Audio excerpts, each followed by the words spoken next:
Yun, so magandang hapon mga kalapatids, no? So may tanong lang ako mga kalapatids. So yung pares ko kasi dito mga kalapatids ay so mag-iisang buwan na lang hanggang ngayon na hindi pa rin nangingitlog mga kalapatids. So nakita ko naman silang nagpares mga kalapatids. Pero hanggang ngayon ay wala pa rin itlog mga kalapatids. Oh. So ano kayang problema nila mga kalapatids? No? Ano ba yung hen kaya may problema mga kalapatids o yung cock?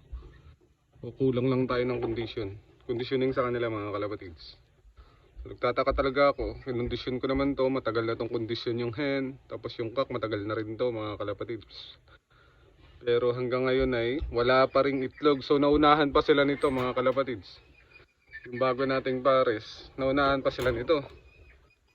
So ito mga kalapatids ay may dalawa ng itlog. So malapit na akong magpisa, ilang linggo na lang, siguro mga 2 weeks na lang magpipisa na yung itlog nito. Kasi nakita ko yung similya nila ay pabuo na mga kalapatids. Pero yung isa nating pares dito ay hanggang ngayon ay wala pa ring itlog mga kalapatids. So sa mga nakakaalam dyan mga kalapatids, no, so comment naman kayo dito sa mismong video mga kalapatids kung anong problema ng ating pares mga kalapatids.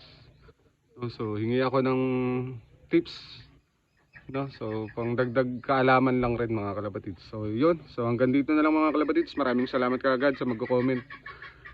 Bye mga kalapatids.